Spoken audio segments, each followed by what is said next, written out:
El capítulo 14, vamos a leer desde el verso 1 hasta el verso 6. El único camino.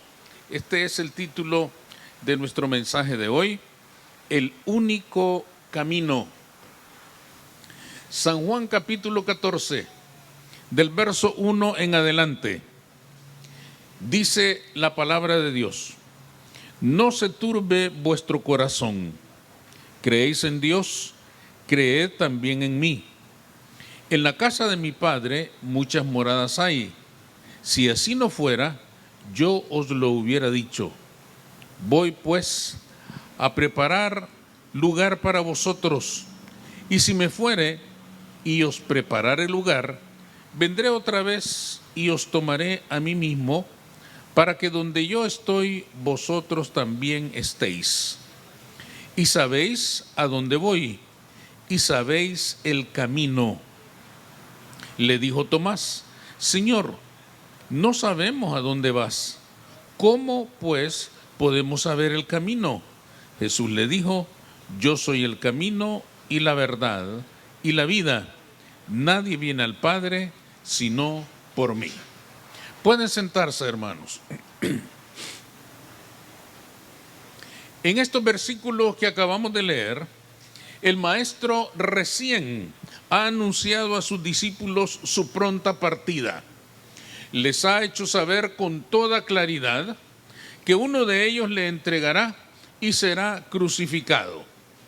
Los 12 discípulos están acongojados con aquella terrible noticia. Y sin duda alguna, hermanos, ellos se preguntaban: ¿qué va a ser de nosotros si Él ya no va a estar? ¿Qué va a ser de nosotros sin Él? No nos podemos nosotros imaginar cuánto dependía aquel grupo de hombres de la presencia de Jesús con ellos. Sin embargo, Él les acaba de decir que Él se va a la casa de su Padre, y lógicamente esto trae aflicción, angustia, desesperación al alma de los discípulos, por cuanto no pueden ver la vida separados de la presencia de Jesús. Al mirar su aflicción, el Señor Jesús amorosamente les habla y les dice: no se turbe vuestro corazón, no tengan miedo, no se desesperen. Yo voy a preparar lugar para vosotros. En la casa de mi Padre hay muchas moradas, y yo voy a preparar lugar para vosotros. Y luego vendré para llevarlos conmigo, para que donde yo estoy estén también ustedes. Aunque aquella promesa, hermanos, es hermosa, aunque aquella promesa, hermanos, es consoladora, no satisfizo del todo las almas afligidas de los discípulos. Es Tomás quien se anima, hermanos, a plantearle al Señor una pregunta que en este momento es clave. Tomás le dice: Señor, no sabemos a dónde vas. ¿Cómo pues podemos saber el camino? ¿Cómo te vamos a seguir? ¿Cómo te vamos a alcanzar si nadie nos marca la ruta, si nadie nos marca la senda, si nadie nos dice cuál es el camino para llegar a ti? Esta pregunta es la clave de nuestra reflexión de esta mañana. Esta pregunta es importante porque nos plantea un hecho, hermanos, innegable. Todo ser humano quiere llegar a su Creador. Todo ser humano, lo acepte o no, tiene necesidad de saberse en paz con su Creador. El problema es que no conocen el camino para llegar a Él. El problema es que el hombre, por su propia naturaleza, no puede descubrir cuál es la ruta que lo va a llevar a ese Dios, el único que le puede dar la paz que él anda buscando. ¿Desde cuándo la raza humana necesita un camino para llegar a Dios? ¿Desde cuándo se planteó la necesidad de que el hombre tenía que encontrar un camino, una ruta que le llevara a Dios? Necesitamos, hermanos, un camino desde el pecado original. Cuando leemos el relato de Génesis, antes de que se consumara el primer pecado en la historia, nosotros vemos a aquella generación primera gozando de la paz de Dios día con día. Ellos no necesitaban un camino para llegar a Dios. Ellos vivían con Dios y Dios con ellos. Aquella generación, hermanos, de Génesis 1 y 2, no necesitaba un camino para descubrir a Dios. Dios estaba con ellos y ellos con Dios. Juntos participaban de la vida, caminaban juntos y en armonía. Compartían la vida entera sin que nada ni nadie se interpusiera entre ellos. Pero a partir del pecado original, todo cambió. Dios les había entregado el universo para que fueran ellos quienes lo gobernaran. Dice literalmente el libro de Génesis, para que se enseñoraran sobre toda la creación. Y sin embargo, a raíz del pecado original, habían perdido toda aquella promesa maravillosa. Una vez que se ha consumado el pecado original, el hombre está enemistado con Dios. Y por eso, hermanos, es que Adán se esconde de él. Todos nosotros conocemos esa historia. Jehová desciende en el huerto buscando a Adán. Adán, Adán, ¿dónde estás tú? Y él dice con sus propias palabras, tuve miedo y me escondí. Desde que el hombre se sabe pecador, desafortunadamente tiene miedo de Dios. Tiene miedo de Dios porque no lo conoce, porque no sabe que Dios lo está buscando no para juzgarlo o para destruirlo, sino para hacerle misericordia. Pero tiene miedo de Dios y por eso se esconde. Esto demuestra, hermanos, que la enemistad con Dios producida por el pecado genera extravío. El hombre pierde la ruta, el hombre pierde el camino, el hombre ya no puede acceder a la presencia de Dios. Necesita descubrir el camino que lo regrese, que lo retorne a aquella relación de paz y de armonía con su Creador. Desafortunadamente, desde entonces, el hombre no sabe qué camino seguir para estar en paz con Dios. La senda de la vida nos la tiene que mostrar el Señor. Desde el Antiguo Testamento, el salmista ya lo afirmaba con claridad. En el Salmo 16 y verso 11, dice el salmista, me mostrarás la senda de la vida. Fíjense que el hombre con su pecado descubrió la senda de la muerte. Esa la conoce bien, pero perdió el camino de la vida. Por eso dice el salmista ya desde el Antiguo Testamento, tú me mostrarás la senda de la vida. Solo tú me puedes indicar dónde está ese camino que me puede llevar a la paz y a la armonía contigo. El ser humano no sabe qué senda seguir para estar otra vez en paz con Dios. No sabe qué camino tomar para estar otra vez en paz con Dios. Por lo general, toma el camino errado de las religiones vacías y cree que esa es la ruta para volver a estar en paz con Dios. Pero después de cumplir y participar de todas esas actividades religiosas, descubre que nada ha cambiado y que su condición sigue siendo la misma. No ha encontrado el camino de la vida. Para nosotros esto es importante, porque la senda de la vida nos la tiene que mostrar el Señor mismo. Desde aquel pecado primero, todos heredamos esa naturaleza pecaminosa. Y es por esto, hermanos, que nacemos enemistados con Dios, porque nacemos afectados de esta inclinación natural hacia todo lo pecaminoso. Nuestro pecado nos delata, nuestro pecado mismo nos condena. No queremos venir a Él de manera natural. El apóstol Pablo en la carta a los Romanos en el capítulo 3 dice, no hay justo ni aún uno, no hay quien entienda, no hay quien busque a Dios. El hombre no busca a Dios, el hombre busca caminos engañosos para tranquilizar su conciencia pecaminosa, pero no ha encontrado verdaderamente el camino que le lleva a la reconciliación con Dios. Nos comportamos tan neciamente como Adán.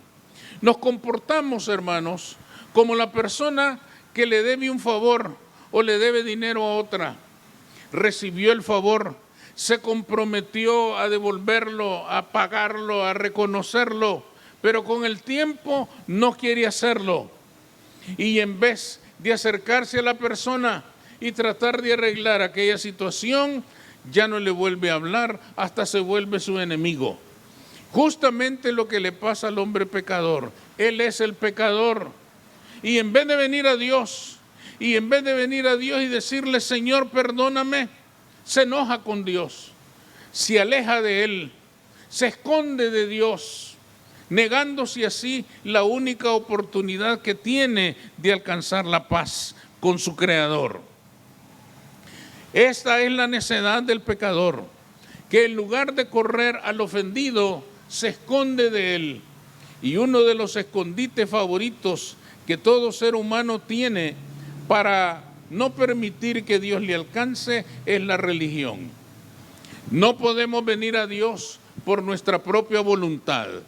No podemos venir a Dios construyendo nosotros un camino religioso a nuestro gusto, a nuestra preferencia, como a nosotros nos parece mejor. No podemos inventarnos un camino cualquiera que nos va a llevar a Dios. Es Cristo quien tiene que mostrarnos el camino. Y ese camino nos lo mostró Él en la cruz del Calvario. Sobre Él cayó el castigo de nuestro pecado.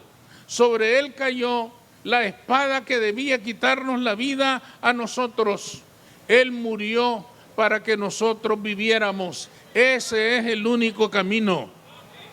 Desde entonces, hermanos, el peor pecador de todos puede encontrar el camino que le lleva a la paz con su Creador, el camino que le lleva a la paz con Dios, el camino al que se llega por la fe, Jesucristo. Él es el camino, la verdad y la vida, y no hay otro. Solo a través de Él se puede alcanzar aquel don tan anhelado de la paz para con nuestro Dios. En segundo lugar, necesitamos un camino desde los días de la ley. Ya hablamos del pecado original, el momento más temprano de la historia. Ahora hablamos un poco más adelante, cuando el pueblo de Israel recibe la ley. Moisés recibió la ley y con la ley vino el tabernáculo, aquel lugar sagrado en el cual Dios visitaba a su pueblo. Aquel lugar tenía una organización que está revelada con todo detalle en las Escrituras.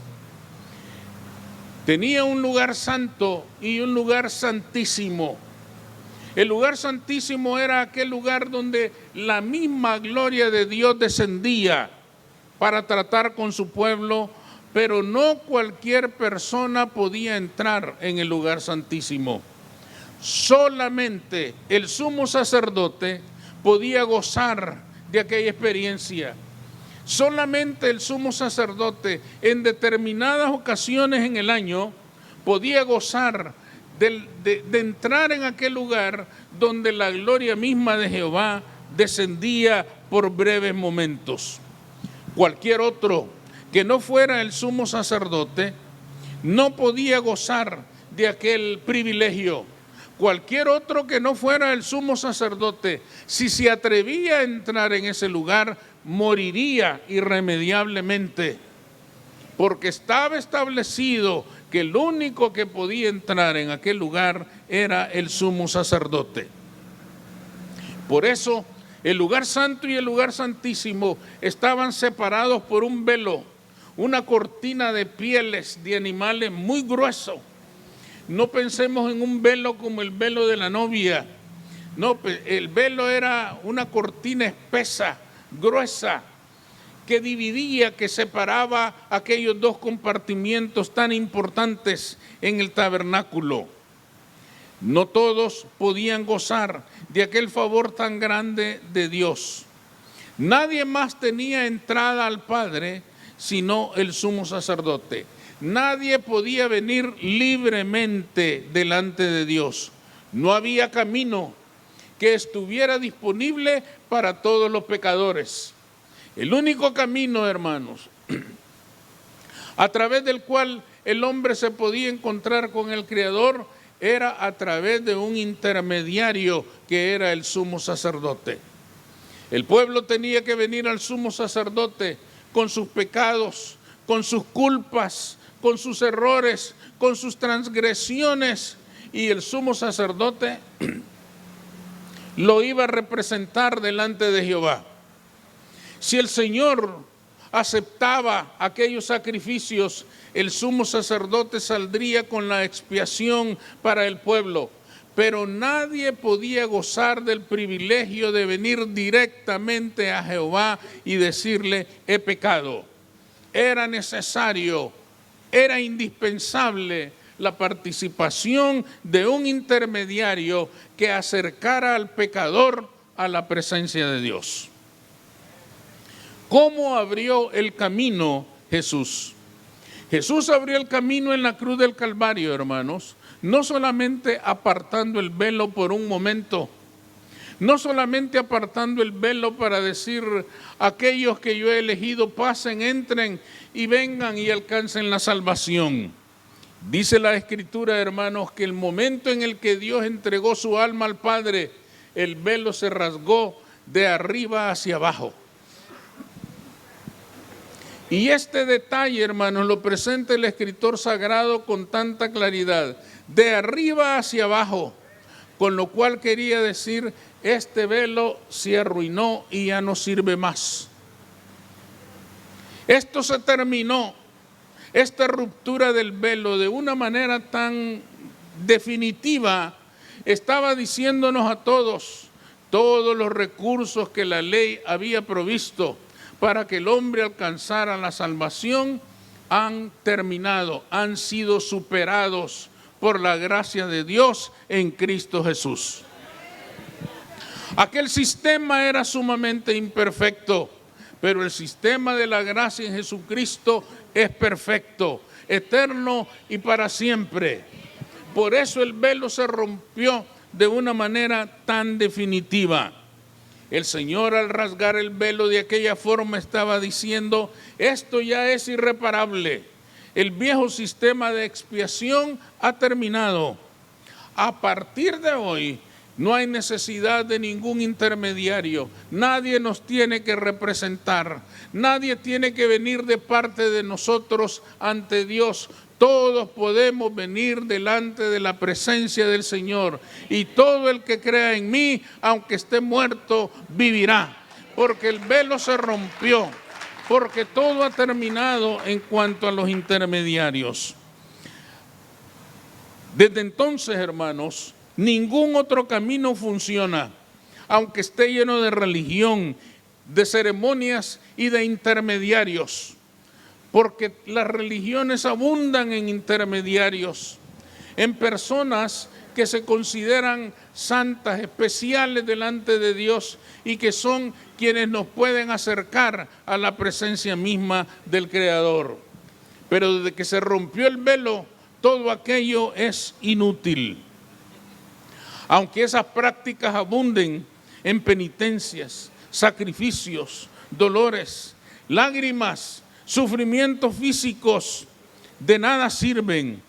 No va a funcionar porque Dios ha establecido un camino más perfecto.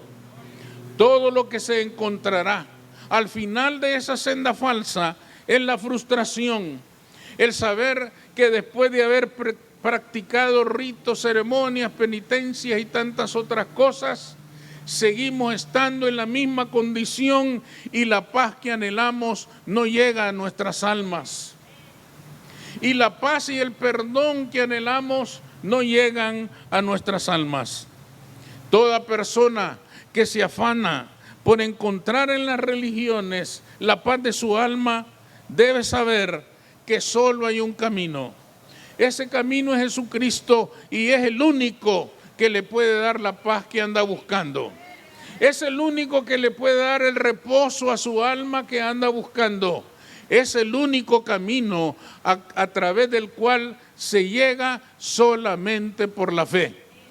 Ahí no se necesitan ceremonias, ahí no se necesitan prácticas religiosas, ahí no se necesitan promesas, ahí no se necesitan intermediarios. Todo lo que demanda es creer que Jesucristo es el Señor, que Jesucristo es nuestro Salvador, que murió por nosotros, que su sangre nos ha limpiado de todo pecado y gracias a su sacrificio nuestro nombre está escrito en el libro de la vida y nuestra esperanza es la vida eterna porque Cristo murió por nosotros. Solo el que llega a descubrir esta verdad está listo para apropiarse de esa paz que tanto anhela su alma. Porque como dijimos al principio, hermanos, no hay alma humana sobre esta tierra que no anhele estar en paz con Dios. Esa es una necesidad natural del ser humano. Y es por esto que abundan las religiones. Porque todas las religiones nos ofrecen esa paz. Porque todas las religiones le dicen al hombre que lo pueden poner en paz con Dios y su alma quiere eso. Y por eso las personas participan de todas esas prácticas, porque su alma le reclama estar en paz con el Creador. Pero esos caminos falsos no lograrán, hermanos, esa paz que nuestra alma anda buscando. Nada va a pasar, aunque lo hagamos todo. Aunque lo cumplamos todo con la mejor buena voluntad, nuestra alma nos dará testimonio de que la paz que anhelamos no ha llegado a nosotros. El Señor Jesús dijo mientras estaba en vida: mi paz os dejo, mi paz os doy. Yo no la doy como el hombre la da, sino como yo la doy, de una manera perfecta, completa, integral y eterna. Es por esto necesario, hermanos, que el ser humano encuentre el verdadero camino. En conclusión, todo ser humano está perdido en su relación con Dios y por eso busca caminos para llegar a Él donde no los hay. Busca caminos engañosos, busca sendas que le hacen creer que ha encontrado la ruta hacia la paz, el perdón y la reconciliación con Dios. Pero una vez que cumple con todas esas ceremonias, con todos esos sacrificios, con todos esos mandatos religiosos, se encuentra de nuevo igual que antes. Se vuelve a sentir un pecador no perdonado. De seguir así, vagará en un interminable laberinto de falsedades que no lo van a llevar a ningún lado, que no le van a propiciar esa paz que anda buscando. Todo ser humano, por su propio bien, debe descubrir que hay un solo camino. Se llama Jesús de Nazaret. Él es el camino, la verdad y la vida. Amén. Vamos a orar.